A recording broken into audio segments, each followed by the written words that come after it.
ওকে, so আমি শুরু করি যে my name is Syed Junaid Kabir. Basically আমি গ্রাহকে আছি।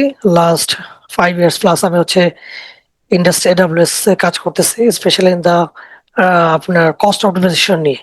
তো আমি এডাব্লিউএস এর practitioner plus associate architecture, so দুইটা সার্টিফিকেশন করেছি। তো আমরা আসলে আমি I am very much happy that যে আপনারা সবাই জয়েন করেছেন সেশনে। তো আজকে আমাদের এই সবাইকে আমাকে শোনা যায়, শোনা যাচ্ছে? জি, শুনতেছি। ওকে, সো আজকে আমাদের এমটা হচ্ছে যে আমরা আসলে আহ, জানবো যে এডাব্লিউএস এ আমরা তো মানে অনেকেই আছে এটা জানি।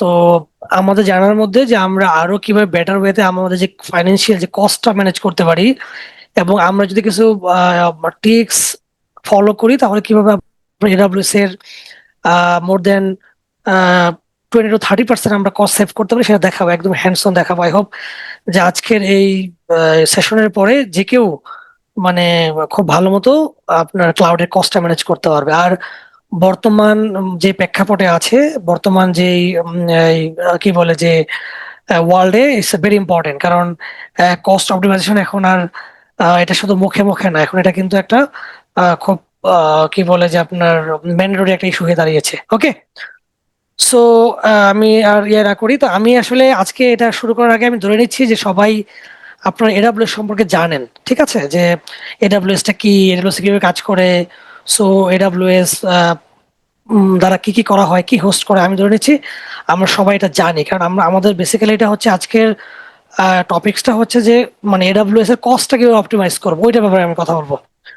সো আমি যদি যাই নেক্সট স্লাইডে আমার, সো আজকে বেসিক্যালি আমরা কি কি নিয়ে কাজ করব, যে ফাইন্যান্সিয়াল ম্যানেজমেন্ট আর রিসোর্স কিভাবে আমরা ম্যানেজ করতে পারি, প্রাইসিং মডেল, শিডিউলিং, সেভিং, তারপর হচ্ছে এনভায়রনমেন্ট আর এডাব্লিউএস এর ক্রেডিট। আমি একদম আমার লাস্টে দেখাবো যে আমরা যারা নতুন এডাব্লিউএস শুরু করতে চাচ্ছি তারা এডাব্লিউএস বেশ কিছু ক্রেডিট অফার করে।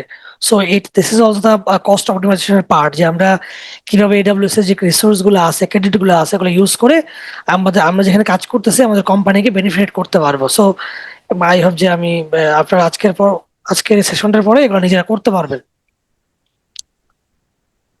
সো প্রথম হচ্ছে যে হোয়াই কস্ট অপটিমাইজেশন ইম্পর্টেন্ট। ঠিক আছে, যে কস্ট অপটিমাইজেশনটা কেন ম্যাটার করে, বিকজ সো এখন দেখে আমরা ক্লাউডের একটা কনসেপশন হচ্ছে মানুষ জানে যে ক্লাউডে, আমি স্পেশালি এডাব্লিউএস এর কথাই বলি, যে এডাব্লিউএস একটা মিসকনসেপশন আছে মার্কেটে যে এটা প্রাইস মনে অনেক বেশি। তো প্রাইস কখন বেশি হয়, যখন হচ্ছে আমরা এডাব্লিউএস এর বেশ কিছু রুলস এন্ড রেগুলেশন আছে এবং ওদের অনেকগুলো স্টেপ আছে আপনার কিভাবে কাজগুলো করতে হয়। আমরা যেগুলো ফলো করি তাহলে তখন আর এডাব্লিউএস টা আসলে কস্টটা বেশি না, আমরা কষ্ট অনেক কম। কিন্তু আমরা যখন নাকি আমরা কি করি যে আমরা গতানুগতিক ভাবে কাজ করতে যাই, আমরা ঠিক মতো আমাদের সার্ভারটা কনফিগারেশন না করি, আমাদের প্রয়োজনটা না বুঝে, আমরা প্রয়োজন নিডটা না বুঝে আমরা কাজ করতে যাই বা আমরা কোনো কিছু কনফিগার করতে যাই, তখন যে আমাদের ইস্যুটা হয় যে আমাদের মনে হয় যে কস্ট অফটা বেশি। বাট আসলে এটা অনেক কম, এবং আমরা এখন যারা প্রোডাকশনে এখনই এডাব্লিউএস ইউজ করতেছেন, আপনারা আই হোপ যে যদি আপনারা কস্ট অপটিমাইজেশন জানেন তাহলে একদম ইমিডিয়েটলি আপনি 20 থেকে 30% কস্ট কমাইতে পারবেন। সো এটা আমি আজকে দেখাবো। তারপর হচ্ছে যে ডেফিনেটলি যে এখানে একটা বড় একটা ইম্পর্টেন্ট থিং হচ্ছে যে আপনার রিটার্ন অফ ইনভেস্টমেন্ট। কারণ আমি একটা ক্লাউডে একটা কাজ করতেছি, আমি যদি আমার কেন আমি ওয়েস্ট মানে মানিটা ওয়েস্ট করবো, আমার এটা একটা রিটার্ন, আমি যে কারণে এটা ইউজ করতেছি আমার রিটার্ন আসতে হবে। ঠিক আছে, এবং আমরা যে এই যে কস্ট অপটিমাইজেশন করব, ডেফিনেটলি আমরা without any compromise any performance. So আমি যদি পারফরমেন্সে কম্প্রোমাইজ করি, কস্ট অপটিমাইজ করি, ওইটা কিন্তু কোনো কস্ট অপটিমাইজেশন হইলো না। ঠিক আছে, সো আমরা এডাব্লিউএস এর কোনো ধরনের পারফরমেন্স নিয়ে আমরা কোনো ধরনের কম্প্রোমাইজ করব না, কম্প্রোমাইজ না করে আমরা কস্ট অপটিমাইজ করব। দিস ইজ আওয়ার গোল আজকের। সো আমি আমরা আজকে বুঝে গেলাম যে আমাদের গোলটা কি। এখন আমি জাস্ট আমাদের একটা ফাইন্ড অফস এর ইয়া বলি যে এটা হচ্ছে ফাইন্ড অফস এখন বর্তমানে is very important for every company. আপনি যদি বাংলাদেশের কথা চিন্তা করেন, বাংলাদেশ হয়তো এটা এখন ওইভাবে মানে খুব বেশি ফ্লাশ হয়নি, বাট ইন দ্য ইউরোপ আমেরিকাতে এখন কিন্তু প্রত্যেকটা কোম্পানিতে যারা ক্লাউড ইউজ করে সব জায়গায় ফাইন্ড অফস ম্যানেজার বলেন, কনসালটেন্ট আছে। ঠিক আছে, সো ফাইন্ড অফস এর কাজটা কি? ওনারা তিনটা, একটা হচ্ছে inform, optimise and operate. So inform first হচ্ছে নিজেকে ইনফর্ম, মানে আমি ইনফর্ম বলতে বোঝাচ্ছি as a FinOps manager সে নিজে ইনফর্ম হবে যে আমরা যে টাকাটা ক্লাউডে খরচ করতেছি, আমরা ইচ অ্যান্ড ওয়ান মানে একটা ডলার আমার কি কারণে খরচ হচ্ছে, কোন ডলারটা কিভাবে ব্যয় হচ্ছে, ইচ এন্ড এভরিথিং আমার আমার জানতে হবে যে আমার কেন এই একটা ডলার, 10টা ডলার, 5টা ডলার, 100 ডলার কেন খরচ করতেছি। ডেফিনেটলি আমাকে জিনিসটাকে একদম গো থ্রু ডিটেলস আমাকে জানতে হবে। জানার পরে আমি হচ্ছে অপটিমাইজ করব, অপটিমাইজ করার পরে আমি হচ্ছে অপারেট করব। সো এইটা হচ্ছে আসলে একটা ফাইন্ড অফসের মানে একজন যদি আপনি বলেন ফাইন্যান্স কনসালটেন্টের কাজ, যে ও আগে নিজে পুরা জানা যে আমার প্রতিটা ডলার কোথায় খরচ হচ্ছে, তারপর অপটিমাইজ করা, অপটিমাইজ করার পরে সেটাকে সে অপারেট করা। সো দিস ইজ দ্য একটা ফাইন্ড অফসের বেসিক্যালি কাজ। সো আমরা আমাদের উদ্দেশ্য জানলাম, ফাইন্ড অফসের কাজ কি জানলাম, এখন আমরা জানছি essential tools. So AWS already কিছু টুল দিয়ে দিয়েছে, যেমন কস্ট এক্সপ্লোরার। আপনারা যদি জানেন যারা অলরেডি এডাব্লিউএস ইউজ করতেছেন, যে এডাব্লিউএস কস্ট এক্সপ্লোরারের মধ্যে একদম ডিটেইলে ইচ এন্ড এভরিথিং যে আমার কোন সার্ভিস ওয়াইজ যে কেন খরচ হচ্ছে, যে আমি দেখতে পারি যে আমার অ্যানালাইজিং যে কোন সার্ভিসের জন্য কোন ডলারটা খরচ হচ্ছে। সো দিস ইজ দ্য আমরা এটা ডেফিনেটলি আমরা ইউজ করবো এই টুলটা যখন আমরা কস্ট অপটিমাইজেশন চিন্তা করব। সেকেন্ড হচ্ছে ডেফিনেটলি ইজ ভেরি ইম্পর্টেন্ট যে এডাব্লিউএস বাজেট। যে আমরা ধরেন আমি জানি যে আমার কোম্পানির একটা বাজেট আছে, যে আমার মান্থে $2000, $3000, $5000 বাজেট আছে। সো আমি যখন বাজেটটা সেট করে রাখবো, এটা কেন ইম্পর্টেন্ট বলি, সেটা হচ্ছে যে অনেক সময় আমরা একটা গ্রুপে কাজ করি, ধরেন আমরা একটা কোম্পানিতে আপনার একই প্রজেক্টে বা একটা অ্যাকাউন্টে 10জন কাজ করতেছে ডেভেলপার, বা 5জন কাজ করতেছে। তো আমরা অনেক সময় হয় কি যে আমরা এক একজন ডেভেলপার বা 2জন ম্যানেজার কাজ করতেছে, তাদের নিজেদের প্রয়োজনে আমরা অনেক কিছু আমাদের অ্যাকাউন্টের মধ্যে আমরা কিছু রিসোর্স ওপেন করতেছি, রিসোর্স ক্রিয়েট করতেছি। এখন আমি যখন নাকি একটা রিসোর্স ক্রিয়েট করলাম, আমার মনে হলো যে আমার একটা এখন R&D দরকার, বা আমার বস বললো যে আচ্ছা আমাদের তো এই এই একটা ওয়েবসাইট ডেভেলপ করছে, এটা আমি এখন এটা ডেপ্লয় করব।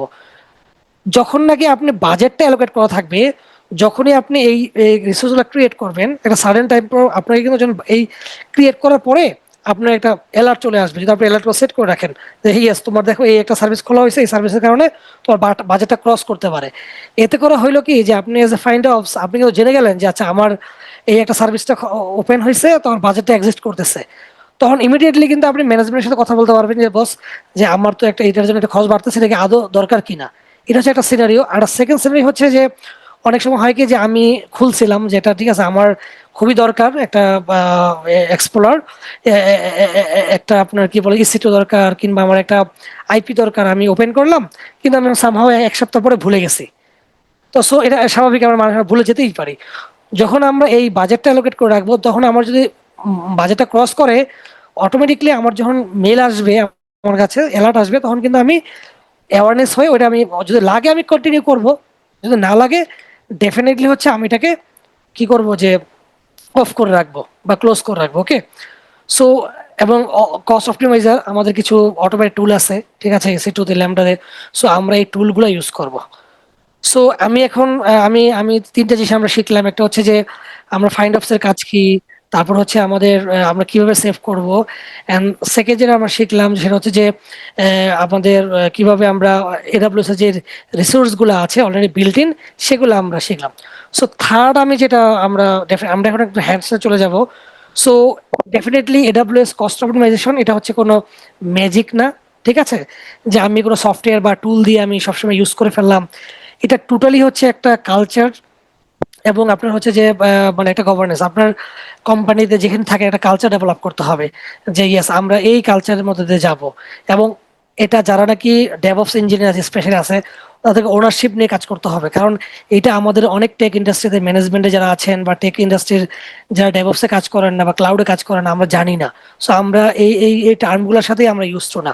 সো ডেফিনেটলি এটার জন্য মানে আপনার একটা কালচার ডেভেলপ করতে হবে ইন দ্য কোম্পানি।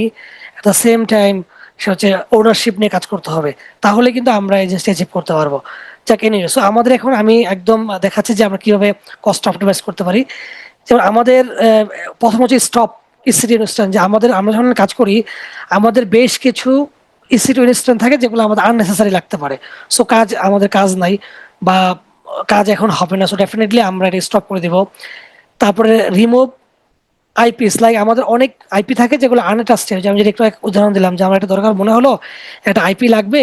সো এটা কিন্তু আপনি যদি আইপি কিন্তু যদি আপনি নাও ইউজ করেন আপনার কিন্তু একটা বিল আসতেছে, ঠিক আছে, $1 হোক $3 হোক যাই হোক বিল আসতেছে। সো আমাদেরকে আমাদের ডেফিনেটলি আমরা আনঅ্যাটাস্টেড যেই আইপি গুলো আছে ডেফিনেটলি আমরা অবশ্যই ডিলিট ইট। থার্ড যেটা করবে clean up old EVS name. আমরা যেটা করি যে অনেক সময় অটোমেট ব্যাকআপ নেই, ঠিক আছে, এটা আমরা বেস্ট প্র্যাকটিস যারা ডেভঅপস ইঞ্জিনিয়ার আমরা বেস্ট প্র্যাকটিস করি যে আমরা ইভিএস এর মধ্যে আমরা স্ন্যাপশট নেই, কিন্তু স্ন্যাপশটের লাইফ সাইকেল গুলো ম্যানেজ করি না। দেখা গেছে যে আমি এই কি বলে 1 বছর বা 3 মাস 6 মাস আমার ব্যাকআপ গুলা কিন্তু জমা হচ্ছে। তো জমা হচ্ছে আমার কিন্তু বিল আসতেছে, কিন্তু খুব কম বিল আসলেও এটার জন্য কিন্তু বিল আসতেছে। সো আমরা যদি এই ইভিএস গুলা আমাদের যে আনইউজড বা ওল্ড ইভিএস গুলো আছে এটা আমরা দুইভাবে ম্যানেজ করতে পারি। একটা হচ্ছে আমরা ডেফিনেটলি একটা লাইফ সাইকেল ম্যানেজ করতে পারি যে আমাদের 1 উইক পরে এটা অটোমেটিক ডিলিট হয়ে যাবে, যে আমার লেটেস্ট 1 উইক থাকবে, লেটেস্ট 1 উইকের পরে এটা automatically it will be delete. So এটা আমাদের একটা লাইফ সাইকেল ম্যানেজ করতে পারেন। আর যদি মনে হয় না আমি লাইফ সাইকেল ম্যানেজ করবো না, তাহলে ডেফিনেটলি আপনাকে মাসে হোক উইকলি হোক একবার এই জিনিসগুলো চেক করতে হবে যে আসলে আমার কোনো আনইউজ স্ন্যাপশট গুলো আছে কিনা। সো যেগুলো আননেসেসারি দরকার নাই, সো সেগুলো আমরা ডিলিট করে দিব।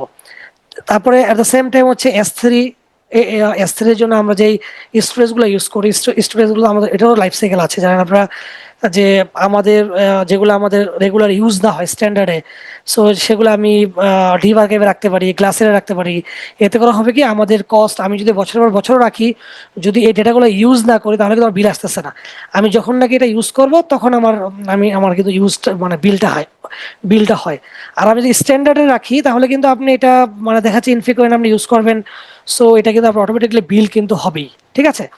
তো আমি লাস্ট যেটা বলবো এখানে যে ডেফিনেটলি এগুলো আপনারা ট্রাস্টেড অ্যাডভাইজার আছে, কম্পিউটার অপটিমাইজেশন এই টুলগুলো আছে, টুলগুলো ইউজ করবেন, ইউজ করে এই রিমুভ যেগুলো আনইউটিলাইজড এবং আপনার কি বলে যে যেগুলো আপনার জন্য কস্টিংটা বাড়াচ্ছে এগুলো ডিলিট করবেন। এবং ট্রাস্টেড অ্যাডভাইজার কিন্তু অনেক সময় সাজেস্ট করে যে কোন কোন জিনিসগুলো আপনার কাজে লাগতেছে না, সো ওটা দেখে দেখে কিন্তু আপনি ডিলিট করতে পারেন, ঠিক আছে। সো তারপরে আমি যেটা যাব যে আমি সেকেন্ড আমি যেটা ইম্পর্টেন্সে দিব সেটা হচ্ছে যে আমরা যখন নাকি কোনো একটা ইসিটা ওপেন করি, ঠিক আছে, আমরা ডেফিনেটলি আমরা ইসিটা ওপেন করার আগে বা একটা মেশিন নেওয়ার আগে ডেপ্লয় করার আগে আমি পারপাসটা জানবো, ঠিক আছে, যে আমার এটা কি পারপাসে আমি এইটা ডেপ্লয় করতেছি।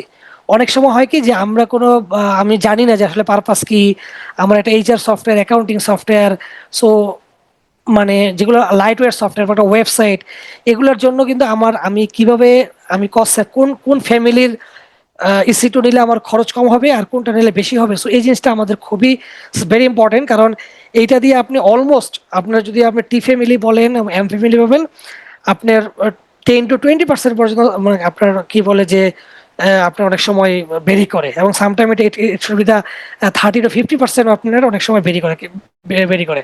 সো আমি বেসিক্যালি এই স্লাইডে আমি একদম ডিটেলস দেখাবো না যে কোন ফ্যামিলিতে কত খরচ, জাস্ট আমি একটা হিন্স দেওয়ার জন্য আমি যেগুলো নিয়ে আসছি সেটা হচ্ছে যেমন আমি একটা এক্সাম্পল দিই যে টি ফ্যামিলিতে আমরা লাইট ওয়েট, আপনি যদি T3 S3 আপনার T3 যদি আপনি T3 তে নেন আবার M5 নেন, সো ওরা কিন্তু সিমিলার টাইপের, মানে একই কাজ হচ্ছে কিন্তু কস্টিং কিন্তু অলমোস্ট ডাবল, ঠিক আছে সামটাইম। সো যার কারণে আমাকে মানে আমার যেই ফ্যামিলিটা নিলে আমার পারপাস সাব হচ্ছে আমি ওই ফ্যামিলিটা নিব। এবং সেটা যদি T3 হয় T3, ওইটা যদি হয় আমার এম ফ্যামিলি, সেটা যদি হয় আমার অন্য কোনো ফ্যামিলি, যেগুলো স্পেশালি আমি বলি যে এম ফ্যামিলি আপনি যদি এআই এর কাজ করেন, ঠিক আছে, হেভি লোড হবে, ওয়ার্ক লোড হবে, এবং আপনার খুব ভালো মানে বাজেট কোনো সমস্যা নেই, ম্যানেজমেন্ট থেকে বলছে যে আচ্ছা আমার টাকা কোনো সমস্যা নেই কিন্তু আমার পারফরমেন্স হয়ে যাবে 100 সো ওইসব ক্ষেত্রে আপনাকে কি করতে হবে, আপনি হচ্ছে এম ফ্যামিলি এটা ইউজ করলেন, ঠিক আছে।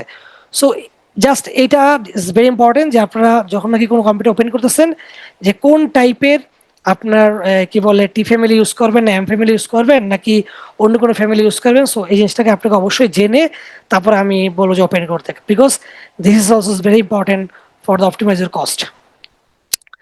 So this is another important things, rise size your database.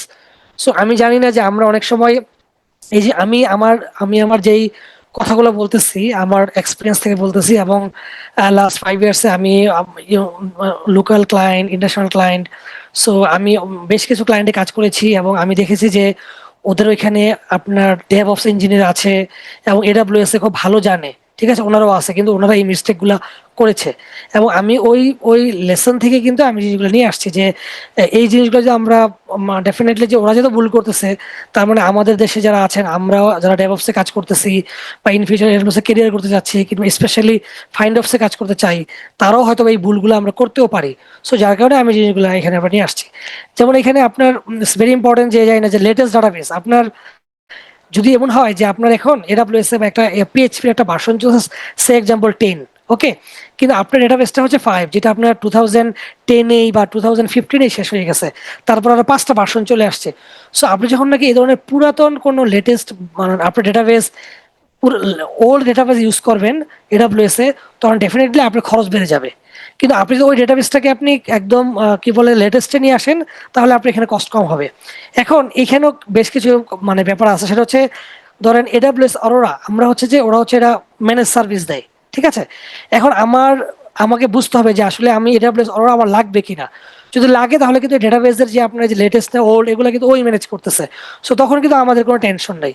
But এতে করে কিন্তু আমার অনেক কস্ট মানে বেড়ে যাচ্ছে, ঠিক আছে। সো ডেফিনেটলি যাদের বাজেট বেশি আছে, কোম্পানি ফাইন্ড অফস নিয়ে কোনো প্রবলেম নাই, তাদের কথা ভিন্ন।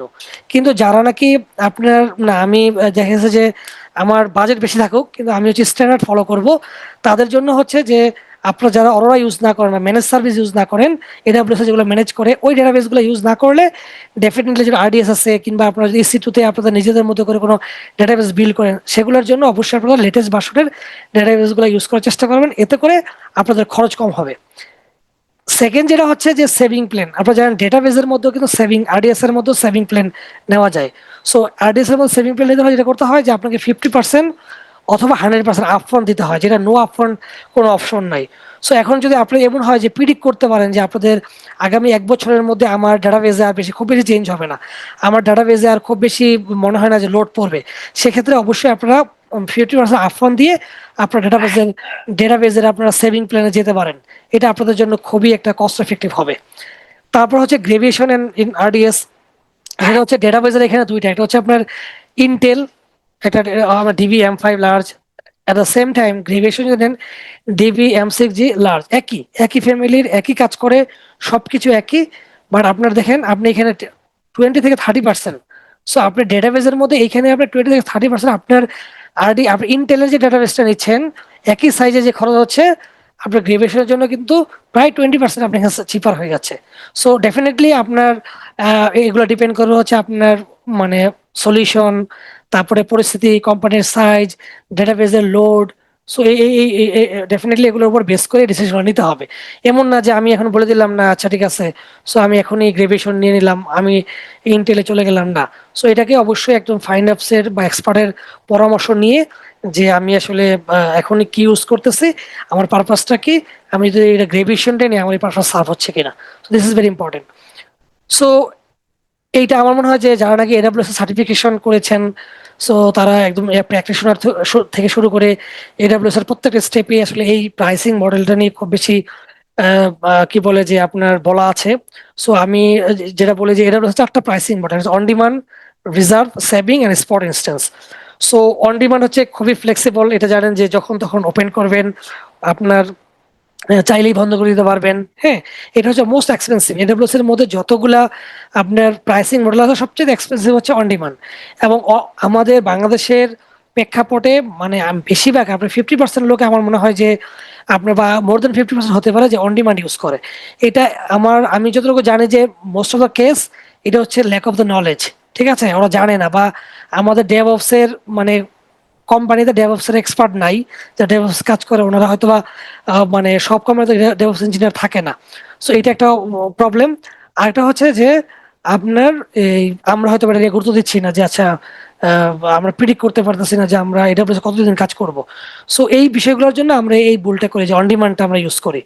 তো আমি যেটা বলবো যে অন ডিমান্ডটা যদি পারা যায়, আপনারা অন ডিমান্ডটা ডেফিনেটলি এটা অ্যাভয়েড করা উচিত। সো যদি আমরা অ্যাভয়েড করি, হোয়াট ইজ অপশন, সো আমাদের এখানে দুইটা, রিজার্ভ ইনস্ট্যান্স এবং saving plan is very similar, but একটু একটু ছোট্ট একটা পার্থক্য আছে, সেটা হচ্ছে রিজার্ভে যদি আপনি যান, আপনি যদি অন ডিমান্ড থেকে প্রায় আপনার 40%, 40 থেকে 60% মতো আপনার অটোমেটিকলি আপনার সেভিং পাবেন। এবং রিজার্ভ ইনস্ট্যান্স যেটা হচ্ছে যে আপনি যখন নাকি আপনি 100% প্রিডিক্ট করতে পারবেন যে আপনার লো ডেটাবেস আগামী 1 বছর কিংবা 3 বছর দুইটা প্ল্যানে ওটা করা যায়। AWS এর প্রাইসিং হচ্ছে one for the 1 year and the 3 year. So আপনি তো 1 ইয়ারের জন্য নেন, তাহলে আপনি রিজার্ভে যদি আপনার চিন্তা করেন যে না আমার তো খুব বেশি কি বলে যে আমার লোড টোড চেঞ্জ হবে না, সো আমি আমার আগামী 1 বছর বা 3 বছর আমার সিস্টেমের প্রিডিকশন হচ্ছে মোটামুটি এই। সো তখন আপনি definitely you should go for the reserve instance, কারণ ইনস্ট্যান্টলি আপনি এখানে মান্থলি আপনি প্রায় 40% সেভ করতেছেন এখানেই। সো সেভিং প্ল্যানটা হচ্ছে যে আপনার আপনার এটা হচ্ছে এটাও সেম যে 1 বছর থেকে 3 বছর, কিন্তু এখানে যেটা হয় যে আপনি সেভিং প্ল্যানটা নেওয়ার পরেও আপনি যদি আরো রিসোর্স লাইক আপনি এখন সেভিং প্ল্যানে চলে গেলেন যে 3 বছরের জন্য, কিন্তু আপনি আনওয়ান্টেড আরো কিছু লোড চলে আসলো। ঠিক আছে, যে আপনি ধরেন আগে ছিল আপনার মেশিন 2টা লাগতো, আপনার মেশিনের সাইজ ছিল 16 জিবি, এখন হচ্ছে এখন বাড়াতে হচ্ছে 32 জিবি। সো তখন আপনি এগুলো বাড়াইতে পারবেন সেভিং প্ল্যানে। তো সেক্ষেত্রে যেটা হবে যে আপনার তখন হচ্ছে যেটা আপনি বাড়াবে সেটা অন ডিমান্ডে বিলটা কাটবে, আর যেটা এক্সিস্টিং ছিল সেটা সেভিং এ কাটবে। সো এটা নিয়ে আপনার কোনো মানে অ্যাটলিস্ট অন ডিমান্ড থেকে সেভিং ইজ বেটার। আর রিজার্ভটা হচ্ছে যেটা হচ্ছে আপনি 100% প্রেডিক্ট, এটা আপনি রিজার্ভে চলে গেলে আপনার এখানে থাকতে হবে। আর স্পট ইনস্টেন্সটা আমরা কি করব, ডেফিনেটলি আমি বলবো যে R&D এর ক্ষেত্রে ধরেন আপনারা অনেক সময় যেটা আমাদের কোম্পানিতে আমরা অনেক সময় করি কি যে আমরা একটা আমাদের বেস্ট ক্লায়েন্ট কিছু আমাদের রিকোয়ারমেন্ট দেয়। তো রিকোয়ারমেন্ট দেওয়ার পরে আমরা অনেক সময় জানি না যে আমরা এই 100% রিকোয়ারমেন্টটা ফুলফিল করতে পারবো কিনা, তখন আমরা স্পট ইনস্ট্যান্স ইউজ করি R&D এর জন্য। কারণ আপনারা জানেন যে স্পট ইনস্ট্যান্সের কোনো গ্যারান্টি নেই, লাইক এটা হচ্ছে আপনার এটা চিপার প্রায় আপনার 80% আপনার বা 80 থেকে 90% কস্ট সেভ। যেখানে আপনার অন ডিমান্ডে $100 বিল আসবে, সেখানে 1 মাসে আপনার সেম কনফিগারেশনে সেখানে স্পট ইনস্ট্যান্সে $10 to $20 বিল আসতে পারে। কিন্তু এটার একটা প্রবলেম হচ্ছে যে এটা ডেফিনেটলি আপনার কোনো কি বলে যে এটা ইন্টারাপ্টেবল হইতে পারে।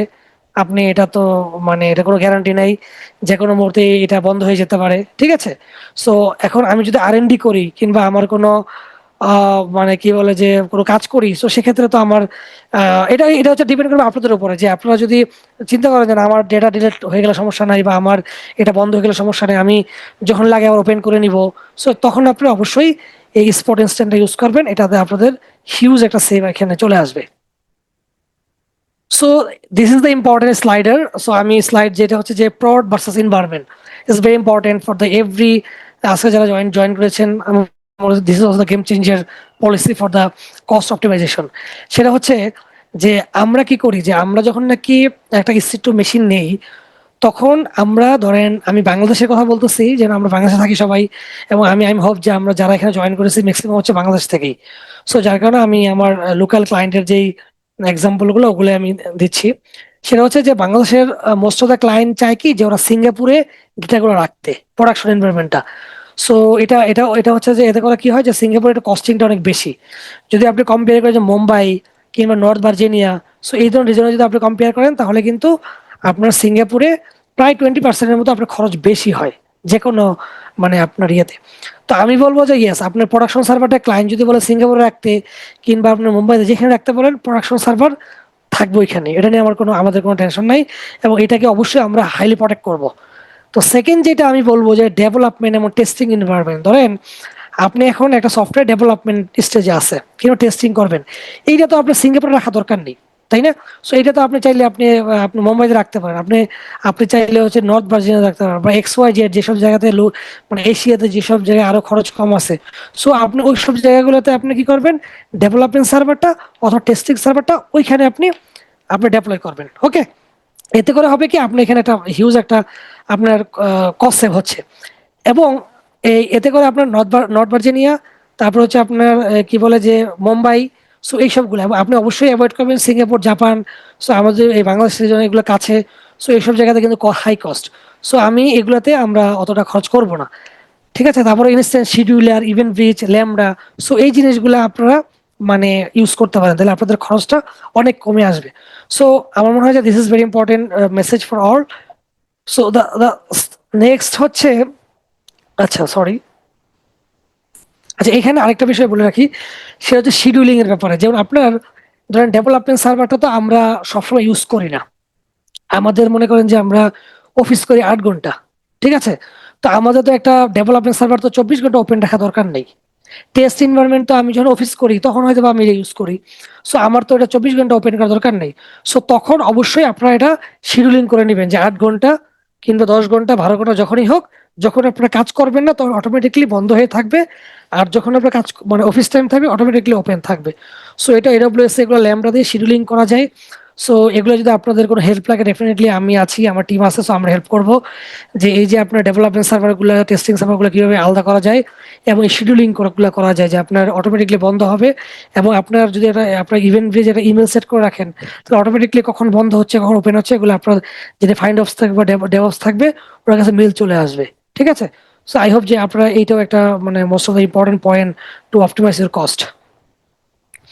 So this is the another very important point, যেটা হচ্ছে cross region cost of strategy. যে আমি একদম আমার সেকেন্ড স্লাইডে একটা জিনিস দেখিয়েছিলাম যে আমরা অনেক সময় ব্যাকআপ রাখার জন্য স্ন্যাপশট ক্রিয়েট করি, এম আই রাইট? সো আমরা যখন নাকি ক্রস রিজনে আমরা কস্ট আপনার আমি যখন নাকি ব্যাকআপ গুলো রাখি তখন আমি যদি সিঙ্গাপুরে আমার প্রোডাকশন সার্ভার চলতেছে, আমি আবার যদি সিঙ্গাপুরেই আমি ব্যাকআপটা রাখি তাহলে কিন্তু আমার খরচটা বেড়ে যাচ্ছে। ঠিক আছে? সো আমি যদি সিঙ্গাপুরে ব্যাকআপটা না রেখে আমি যদি নর্থ ভার্জিনিয়াতে রাখতে পারি তাহলে কিন্তু অটোমেটিকলি আমার এখানে খরচ সেভ হচ্ছে। আবার আরেকটা ভেরি ইম্পর্টেন্ট আমার একটা পারপাস সাপোজ সেটা হচ্ছে আমার ডিজাস্টার রিকভারি। অনেক সময় আমরা করি কি যে আমরা যারা নাকি এই কি বলে যে আমরা এডাব্লিউএস গুলো ইউজ করি আমরা ডিজাস্টার রিকভারি নিয়ে চিন্তা করি না। আমরা এভেলেবিলিটি জুনে এটা ডেপ্লয় করি না, আমরা একটা জুনে ডেপ্লয় করি। আমরা চিন্তা করি কি যা এডাব্লিউএস কি কখনো ফল করবে বা এডাব্লিউএস আমার তো এখানে খুব ইম্পর্টেন্ট না, যদি হয় আচ্ছা সমস্যা নেই ম্যানেজ করা যাবে, সো আমার কাছে তো ব্যাকআপ আছে। তো এই ধরনের যারা চিন্তা করি যে ডিজাস্টার রিকভারি গুলো আমি ম্যানেজ করি না তাদের জন্য this is very important to very important tips. Because আপনারা এখান থেকে কিন্তু ডিজাস্টার রিকভারি ম্যানেজ করতে পারতেছেন কিভাবে, যে আপনার প্রোডাকশন সার্ভার সিঙ্গাপুর কখনো আপনি সিঙ্গাপুরে আপনার চিন্তা করেন যে আপনি সিঙ্গাপুরের এনভায়রনমেন্ট ডেভেলপমেন্ট এনভায়রনমেন্ট আবার সিঙ্গাপুরে আপনি স্ন্যাপশটটাকে ব্যাকআপ রাখতেছেন। এখন আপনি তো একটা ডিমের একটা বাস্কেটের মধ্যে সবগুলো ডিম রাখতেছেন, এতে করে তো আপনি এখানে কোনো কস্ট সেভিং করতেছেন ফাইন, ব্যাকআপ রাখতেছেন ফাইন, কিন্তু আপনার তো মানে ডিজাস্টার রিকভারি হচ্ছে না। কিন্তু আপনি যে ক্রস রিজনে আপনি এটা ইউজ করেন তাহলে আপনাকে দুটো লাভ হচ্ছে, একটা হচ্ছে ডিজাস্টার রিকভারি হচ্ছে, এট the same time cost saving হচ্ছে।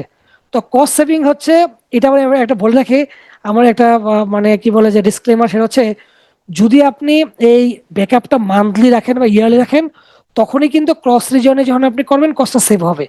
কিন্তু যদি উইকলি উইকলি রাখলেও মোটামুটি কস্ট সেভ হবে, কিন্তু আপনি যদি ডেলি করেন তখন কিন্তু ক্রস রিজন একটা ওই যে এক রিজন থেকে আরেকজন ডেটাটা কপি হচ্ছে এটার জন্য যারা বিল আছে কিন্তু তখন কিন্তু এটা আর সেভিং এ পড়বে না, তখন এটা আপনার হয়তো এক্সট্রা একটা খরচ অ্যাড হয়ে যাবে।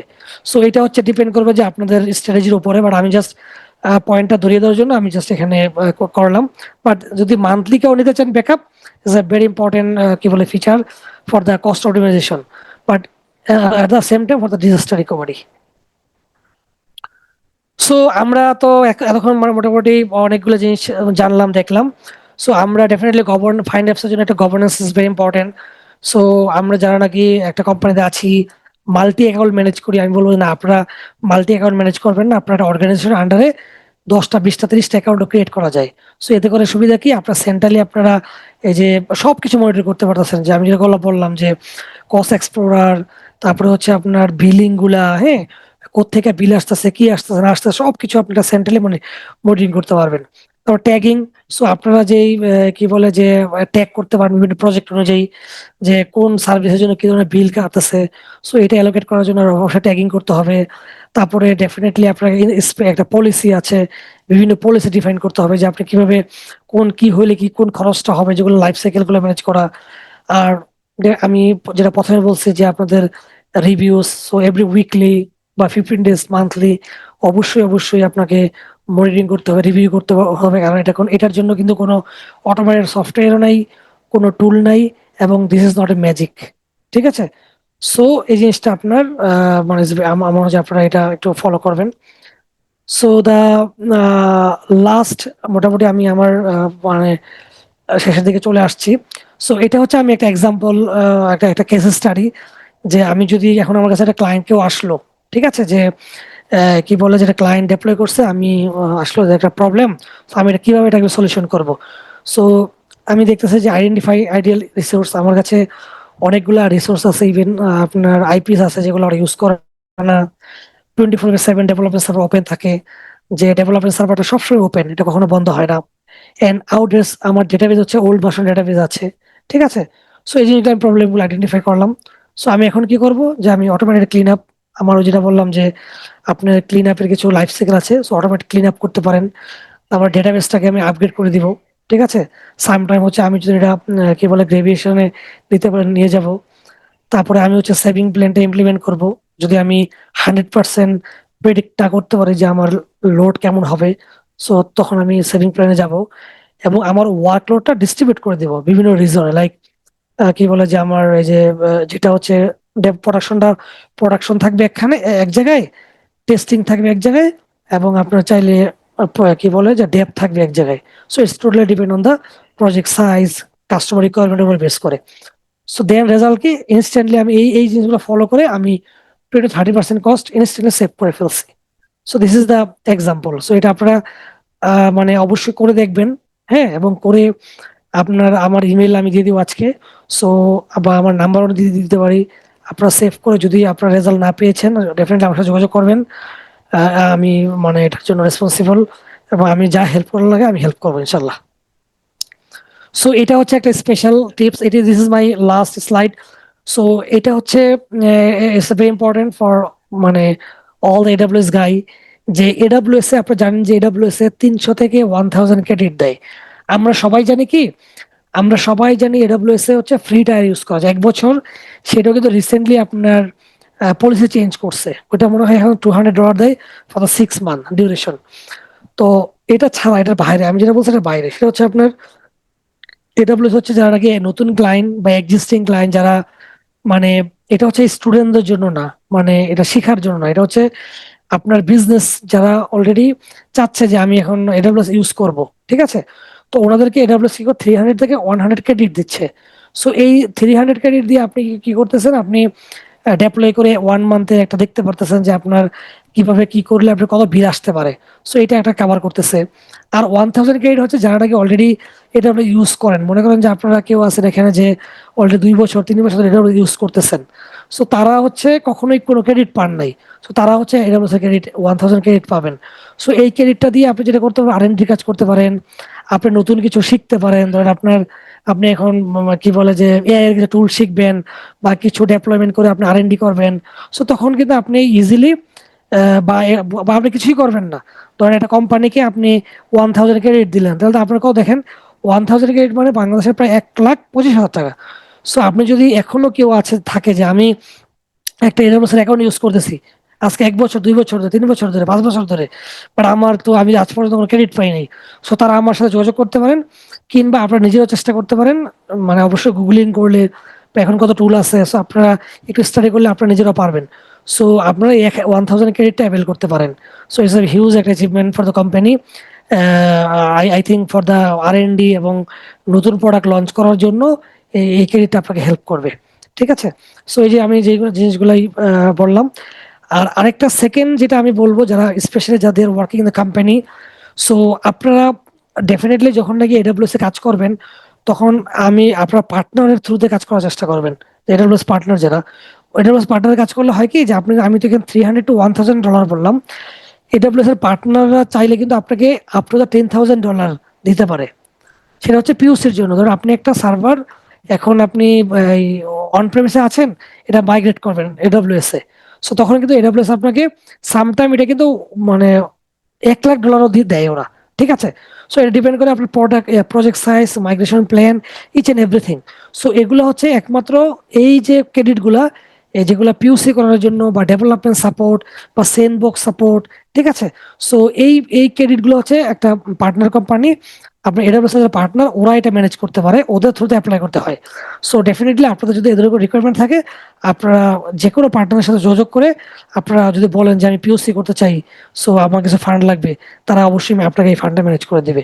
সো এটা হচ্ছে এডাব্লিউএস, এটা মানে ওদেরকে দিচ্ছে। সো এটা আপনি এটা অ্যাভেল করতে পারেন, ঠিক আছে। সো এই হচ্ছে মোটামুটি আজকে আমার সেশন। সো আমি হচ্ছে এটা কিউএ, যদি কারো কোনো কোশ্চেন থাকে ডেফিনেটলি আপনারা আমাকে কোশ্চেন করতে পারেন। So regarding the slide and the topics, so I can give the answer. Thank you